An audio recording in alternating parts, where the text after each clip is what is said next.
Hello दोस्त, कैसे हैं आप। मैं उम्मीद करता हूं आप अच्छे होंगे। आज फिर एक नए वीडियो को लेकर आपके सामने मैं उपस्थित हुआ हूं। ये वन लाइनियर टाइप का वीडियो है मित्र, और यहां से अलग कई टाइप के प्रश्न पूछे भी जाते हैं। बहुत इंपॉर्टेंट टॉपिक है वन लाइनियर के रूप में, ठीक है मित्र। और ये वन लाइनियर टाइप का वीडियो है, ठीक।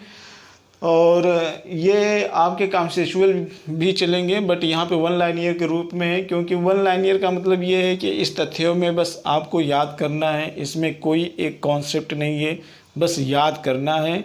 और बस उनको मैंने क्या किया है, एक क्रम व्यवस्थित तरीके से यहाँ पे रखा हुआ है, उसी चीज़ को आपको समझना है, ठीक है मित्र। तो आइए देखते हैं यहाँ पर कौन कौन से चीज़ें पर आज हम चर्चा करने वाले हैं और इसका क्या मतलब है ये भी हम जानते हैं, ठीक है। देखिए, मैंने यहाँ पे जो चीज़ें सारे शब्दावलियाँ लिखी हुई है, ये सारी शब्दावलियाँ जो है वह वैदिक काल संबंधित शब्दावलियाँ हैं। तो शब्दावलियों का अपने आप में बहुत बड़ा महत्व होता है कि किसी भी टॉपिक या किसी भी विषय को समझने में। यदि कहा जाता है कि यदि शब्द का ज्ञान न हो या भाषा का ज्ञान न हो तो वो इंसान क्या कहलाता है, पशु कहलाता है, ठीक मित्र।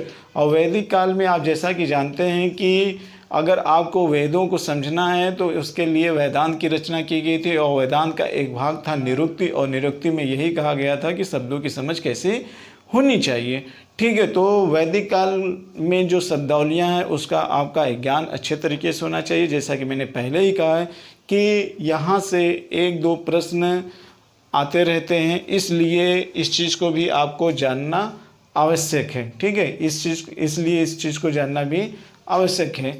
जैसा कि आपने इसके पहले वन लाइनियर के वीडियो में आपने देखा था कि देवलोक विभाग संबंधी जो हेड देवता थे वह इंद्र जी थे, और इंद्र जी संबंधित तमाम प्रकार के विभाग थे, और उन विभागों में रहने वाले तमाम प्रकार के देवता थे, और उन देवताओं का अपना अपना अलग अलग उत्तरदायित्व होता था। जिसमें से मैंने प्रमुख रूप से ये बता दिया था कि अंतरिक्ष के देवता, पृथ्वी के देवता और आकाश के देवता थे, जिनका हेड कौन थे, इंद्र थे, ठीक है। तो उसी तरीके से यहाँ पर भी पृथ्वी लोक संबंधित वैदिक काल में जो शब्दावलियाँ थे, यहाँ जो प्रशासनिक सिस्टम था, उस प्रशासनिक सिस्टम में कौन व्यक्ति हेड होता था और उसके सहायक रूप में कौन कौन कार्य करने आते थे, और उनको वैदिक काल में किस नाम से जाना जाता था, इस चीज़ के भी बारे में हम चर्चा करेंगे, ठीक है। तो वैदिक काल संबंधी जो यहाँ पे शब्दावलियाँ हैं, वैदिक काल संबंधी जो यहाँ पे शब्दावलियाँ दिए गए हैं, ये मुख्य रूप से 3 टॉपिक है। तीनों टॉपिक से शब्दावलियाँ उठाई गई। एक तो ये सामाजिक संबंधित जो शब्दावलियाँ यूज की जाती थी वैदिक काल में, उसका यहाँ पर प्रयोग देखेंगे। दूसरा, वैदिक काल में नदियों को किस नाम से जाना जाता था, उसको भी देखेंगे।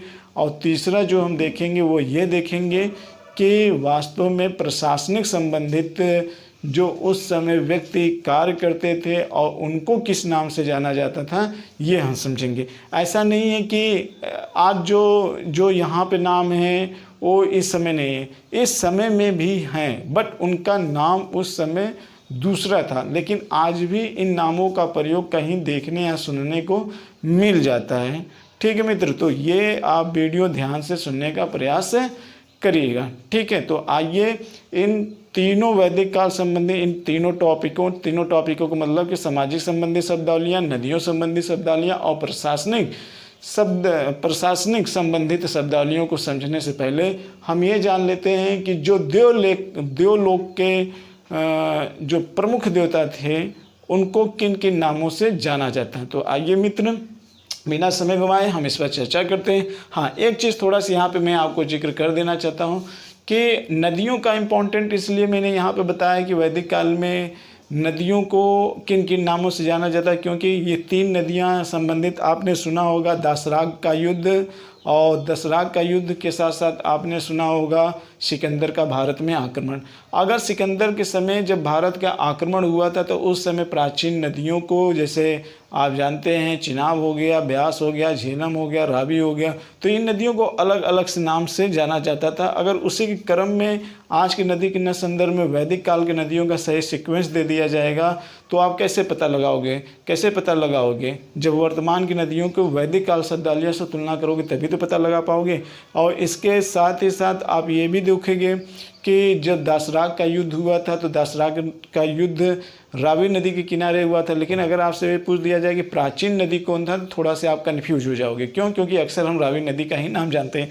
इसी तरीके से हम पोरस और सिकंदर के बीच के युद्ध के बारे में पूछ दें तो किस नदी किनारे हुआ था? झेलम नदी किनारे हुआ था। लेकिन अगर प्राचीन नदी के बारे में पूछ दिया जाए तो वहाँ पर कन्फ्यूजन की स्थिति हो जाती है। इसी तरीके से सिकंदर की सेना किस नदी को पार करने से इनकार कर दिया था? अगर आपसे उस आज के समय की नदी के बारे में पूछा जाएगा तो आप तुरंत बता दोगे व्यास नदी। लेकिन अगर प्राचीन वैदिक कालीन नदी दे दिया जाएगा तो आप कंफ्यूज हो सकते हो। तो इसी तरीके से संबंधित वो सारे शब्दावलियों का जिक्र यहाँ पे किया गया है। ठीक है मित्र, तो आइए हम चर्चा करते हैं। ठीक, देखिए यहाँ पे लिखा गया है कि इंद्र को विभिन्न नामों से जाना जाता है। मित्र, इंद्र को विभिन्न नामों से जाना जाता है, ये भी पूछा गया है एग्जाम में। तो ध्यानपूर्वक अब लेक्चर को सुनिए और इसको देखिए और इसको नोट करने का भी प्रयास करिए। वन लाइनियर के रूप में वेरी मोस्ट इंपॉर्टेंट टॉपिक के रूप में ये वीडियो है। देखिए, रथेष्टा इंद्र को कहा जाता था। इसका अर्थ क्या होता था? कुशल रथ योद्धा। जो कुशल रथ का योद्धा होता था उसी को हम रथेष्ठा कहते थे। और ये किसको कहा जाता था? इंद्र को कहा जाता था। इंद्र का दूसरा नाम था विजयेंद्र। इनका नाम था विजयेंद्र और इसका शाब्दिक अर्थ होता है महान विजेता। इसका शाब्दिक अर्थ क्या होता है? महान विजेता। अगला नाम इनका क्या था? पुरंदर। और पुरंदर का मतलब ये होता है शत्रुओं के किलों को नष्ट करने वाला। शत्रुओं को किलों को नष्ट करने वाले व्यक्ति को हम पुरंदर कहते हैं, यानी कि इनको हम इंद्र के नाम से जानते हैं। इसके अलावा इंद्र का अगला नाम था मित्र सोमपाल। ठीक है, पुरंदर पूछा गया है आपके एग्जाम पे। अगला इनका नाम था सोमपाल। सोमपाल किसे कहा जाता है? सोमपाल मतलब कि सोम का पालन करने वाला सोमपाल कहलाता है। ठीक है मित्र, इसी तरीके से सतक्रतु यानी कि 100 शक्ति को धारण करने वाला जो होता था उसको सतक्रतु कहा जाता था। 100 शक्ति को धारण करने वाला को सतक्रतु, यानी सतक्रतु कौन था? इंद्र था। तो इंद्र के इन सभी नामों से जाना जाता है। रथेष्ठा, विजेंद्र, पुरंदर, सोमपाल और सतक्रतु। इनका शाब्दिक अर्थ भी बता रहा हूँ। इसके बाद वृत्रहन यानी कि वृक्ष राक्षस का संहार करने वाला, यानी कि ऐसे राक्षस जो बहुत विशालकाय राक्षस हो, ऐसे राक्षस को नष्ट करने वाले को वृत्रहन के नाम से भी जाना जाता था। किसको? इंद्र को नाम से जाना जाता था। मित्र, ये सारे नाम आपको हिंदी में भी सुनने पढ़ने को मिल जाएंगे पर्यायवाची के रूप में, या तो फिर अगर आप कोई सीरियल पौराणिक कथाओं से संबंधित देखते हो तो वहाँ भी आपको ये आसानी से पता चल जाएगा। बट इतना समय कौन देता है? आप हिस्ट्री पढ़ रहे हो तो मेरा ये कर्तव्य बनता है कि हिस्ट्री संबंधित भी जो शब्दावलियाँ इससे जुड़ी हैं उसका जिक्र कर लिया जाए। ठीक है मित्र, तो ये है वृत्रहन यानी कि वृक्ष राक्षस का संहार करने वाला जो कहलाता है वो वृत्रहन कहलाता है और इनको हम इंद्र कहते हैं। अगला है मधवा। मधवा किसे कहते हैं? दानशील होने के कारण, यानी कि इंद्र क्या थे? दानशील भी थे, इसलिए इनको मधवा के नाम से भी जाना जाता था। तो इतने नाम थे इंद्र को, आप इसको याद कर लेना। जिसमें सबसे ज़्यादा इम्पोर्टेंट कौन है? मधवा इम्पोर्टेंट है, सोमपाल इम्पोर्टेंट है, पुरंदर है और विजेंद्र हैं। ये इम्पोर्टेंट है, इनको आप जरूर रूप से याद कर लीजिएगा। ठीक, आइए अब हम अगला जो देखते हैं, जैसा कि मैंने पहले ही कहा था कि वैदिक कालीन प्रमुख शब्द। वैदिक कालीन प्रमुख शब्द जो मैंने यहाँ बताने वाला हूँ वो है सामाजिक शब्द। यानी वैदिक काल में जो सामाजिक शब्दावलियाँ यूज की जाती थी और उनका वर्तमान में क्या अर्थ है उसके संदर्भ में देख लेते हैं मित्र। तो आइए देखते हैं। राजा को क्या कहा जाता था? यहाँ पे लिखा हुआ है राजा। राजा को क्या कहा जाता था? गोप्ता। राजा को क्या कहा जाता था? गोप्ता। फिर से सुन लीजिएगा, राजा को क्या कहा जाता था? गोप्ता। पूछा गया है ये। धनी व्यक्ति को क्या कहा जाता है? गोमत। धनी व्यक्ति को क्या कहा जाता था? गोमत। यानी कि वैदिक काल में जिसके पास बहुत ज़्यादा गाय होती थी उन्हीं को कहा जाता था गौमत। ठीक है, तो वो धनी व्यक्ति कहलाते थे। इसके बाद हम देखते हैं कि दूरी को क्या शब्द किए गए? तो गौयुति। गौयुति शब्द दूरी के लिए प्रयोग किया जाता है। और समय के लिए जो किया जाता है गौधूली। समय के लिए जो शब्द यूज किया जाता था उसको गोधूली। ये सब याद कर लीजिएगा मित्र। अतिथि पूछा गया है एग्जाम में आपके। अतिथि यानी वैदिक काल में अतिथि को क्या कहा जाता था, ये आपके एग्जाम में पूछा गया है। तो अतिथि को कहा जाता है गौहंता या गोहन। शब्द किसके लिए यूज किया जाता है? अतिथि के लिए यूज किया जाता है। गौहनता या गोहन शब्द अतिथि के लिए यूज किया जाता था। क्लियर। इसके बाद देते हैं युद्ध। युद्ध का मतलब गवष्टि, गेसु या गम्य, गम्य या गेसु या गविष्ट शब्द युद्ध के लिए यूज किया जाता था मित्र। तो इसको भी आप याद कर लीजिएगा। गाय को क्या कहा जाता था? गाय को वैदिक काल शब्द में याद कर लीजिएगा, ये प्रश्न पूछा गया है। गाय को वैदिक काल में इसको अघन्या कहा गया है, जिसका वध न हो। जी हाँ, अघन्या कहा गया है, यानी कि जिसका वध न हो। वैदिक काल में गायों की हत्या करने पर मृत्यु दंड दिया जाता था, इसलिए इसको अघन्या शब्द ये दिया गया है। ठीक है। पुत्री को क्या कहा जाता है? दुहिता। पुत्री को वैदिक काल में दुहिता शब्द यूज किया गया है। और बड़ई के लिए तच्छन यूज किया गया है। बड़ई के लिए तच्छन यूज किया गया है, ये भी आपके एग्जाम में पूछा गया है। जुलाहा को क्या कहा जाता है? वाय। जुलाहा को क्या कहा जाता है? वाय कहा जाता है। जुलाहा को वाय कहा जाता है। तो ये आप ध्यान में रखिएगा। इसके बाद नाई को क्या कहा जाता है मित्र? तो नाई को वाप्ति कहा जाता है। नाई को वाप्ति कहा जाता है। हलवाहा को क्या कहा जाता है? किवास। हलवाहा को क्या कहा जाता है? किवास कहा जाता है। अनाज का कोठार, इसको स्तिवी कहा जाता है। अनाज के कोठार को क्या कहा जाता है? स्तिवी कहा जाता है। ठीक है। मरुस्थल को धन्व कहा जाता है। मरुस्थल को धन्व कहा जाता है, यहाँ पे लिखा हुआ है। मरुस्थल को धन्व कहा जाता है। और अनाज को क्या कहा जाता है? धन्य। अनाज को क्या कहा जाता है? धन्य। ठीक है मित्र।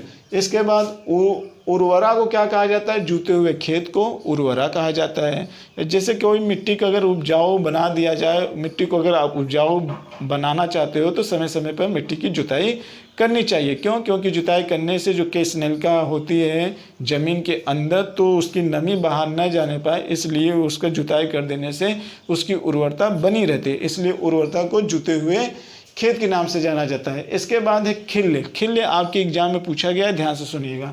खिल्य को कहा जाता है पशुचारण योग्य भूमि या चरागाह।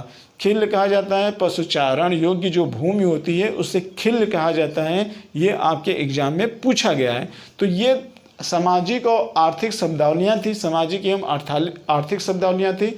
किससे संबंधित है? ये वैदिक कालीन सामाजिक और आर्थिक शब्दावलियाँ थी। और इनमें से ढेर सारे शब्दावलियों के बारे में आपके एग्जाम में पूछा गया है, इसलिए इसको वन लाइनर के रूप में हम यहाँ पर आपके सामने प्रस्तुत किए हुए हैं। और इसको आप जरूर से याद कर लीजिएगा।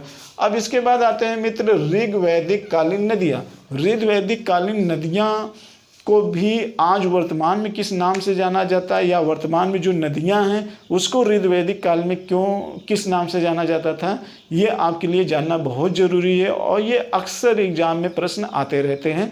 ठीक है मित्र। तो आइए देखते हैं वन लाइनर के रूप में। देखिए यहाँ पर लिखा है पहली नदी क्रूमू। क्रूमू नदी को कुर्रन नदी कहा जाता है मित्र, और ये अफगानिस्तान में ही पड़ता है।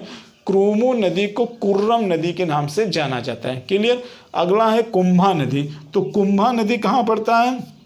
अफगानिस्तान में। और कुंभा नदी को काबुल नदी के नाम से जाना जाता है। किस नदी से?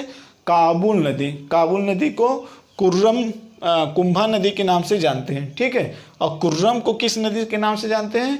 क्रूमू के नाम से जाने जाते हैं। आइए, वेरी मोस्ट इम्पोर्टेंट, ये आपके एग्जाम में पूछा गया है। बीतस्ता नदी। जी हाँ, ये वही नदी है जिस नदी के किनारे सिकंदर और पोरस से युद्ध हुआ था। बीतस्ता नदी। और इस नदी का वर्तमान नाम क्या है? झेलम है। वर्तमान नाम क्या है? झेलम। इसी बीतस्ता नदी के किनारे पोरस और सिकंदर के बीच युद्ध हुआ था। अगला नदी जो है मित्र वह है अस्किनी।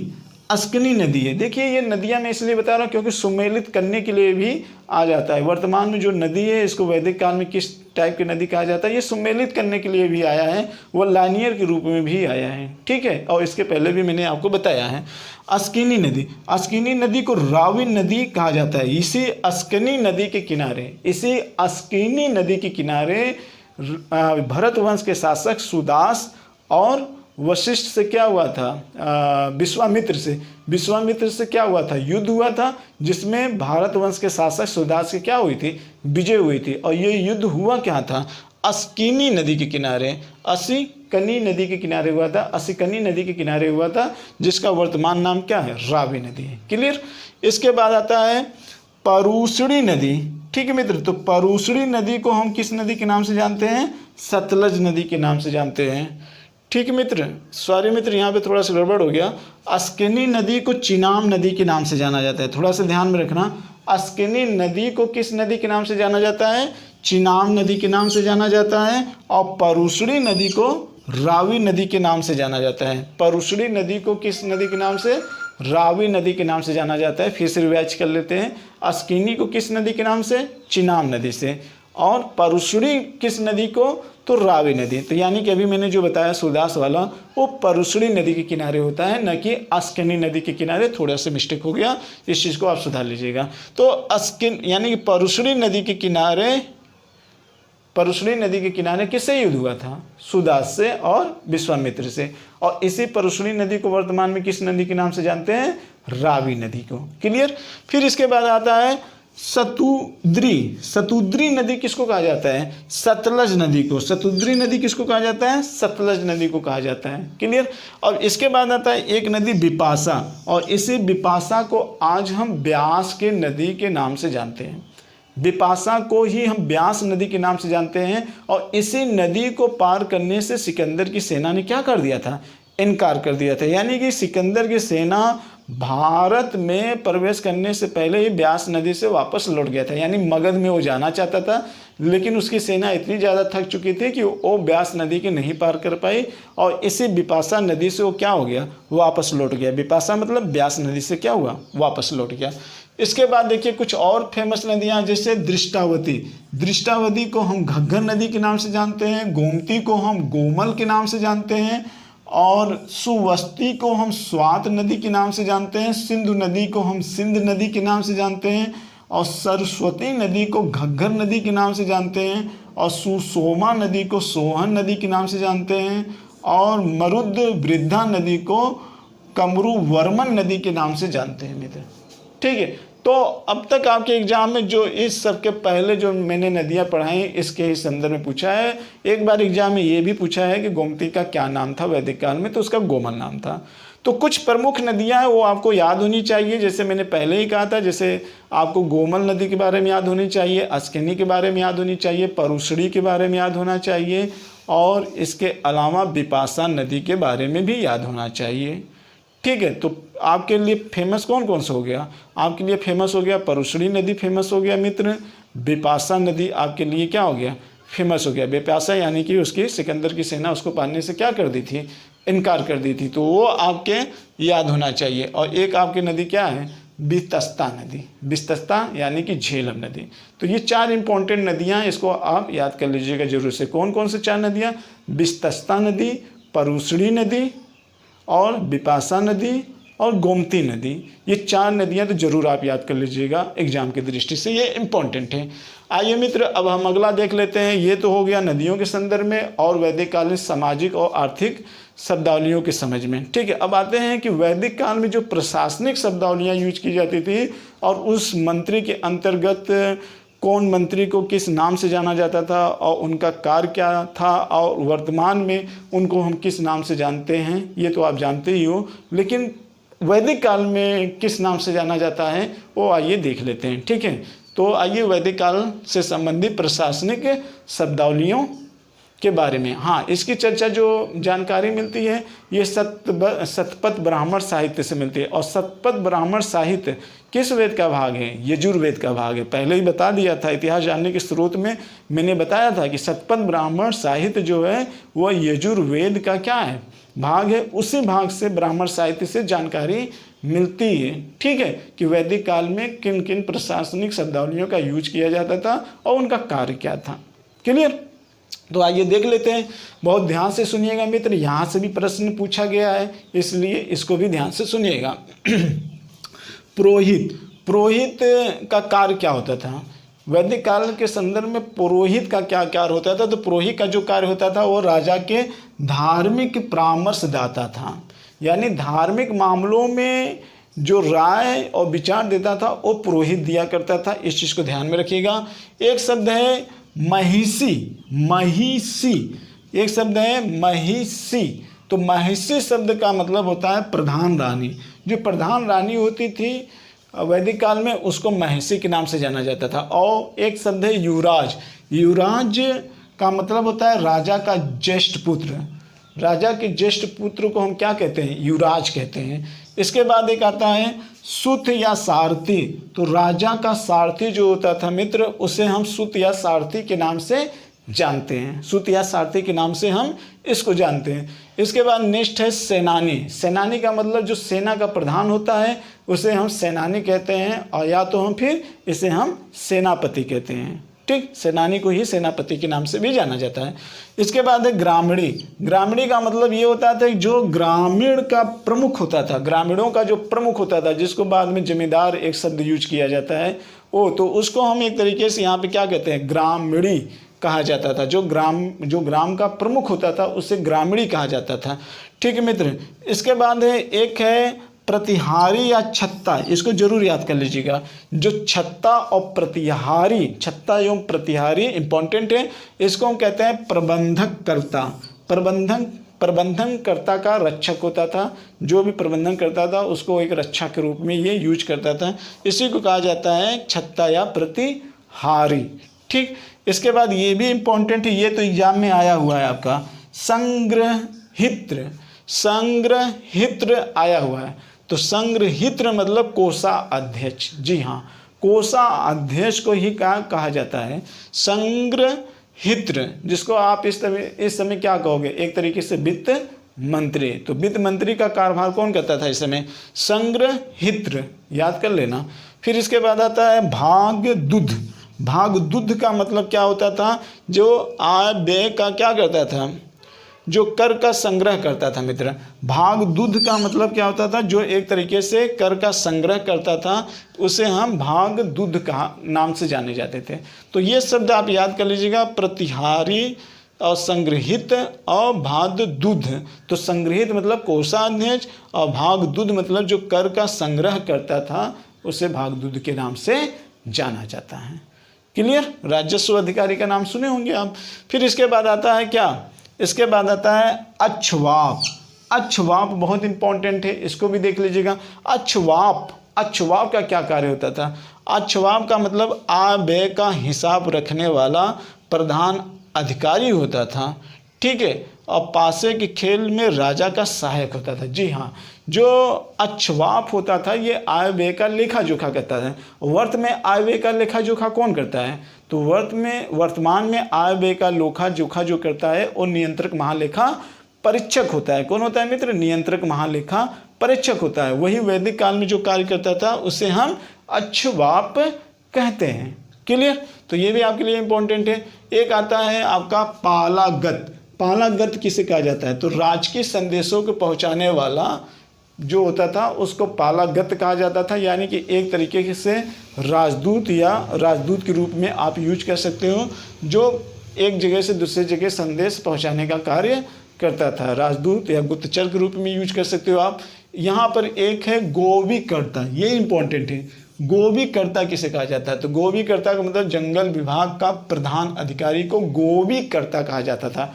गोवीकर्ता का मतलब कि जो जंगल का प्रधान अधिकारी होता था उसी को गोवीकर्ता के नाम से हम जानते हैं। तो इस तरीके से आपने देखा मित्र, ये वैदिक काल संबंधी जो भी आप प्रशासनिक शब्दावलियाँ और इसके अलावा सामाजिक शब्दावलियाँ, आर्थिक शब्दावलियों के बारे में देखा, और ये वन लाइनर के रूप में वीडियो है और ये आपके एग्ज़ाम की दृष्टि से इम्पॉर्टेंट है। मैं उम्मीद करता हूँ कि आप सारे शब्द नोट के भी कर लिए होंगे और आपको समझ में भी आ गया होगा। तो इसी के साथ मैं इस वीडियो का समापन कर रहा हूँ। नेक्स्ट टाइम फिर मैं एक वन लाइनर के रूप में आपके सामने वीडियो प्रस्तुत करूँगा।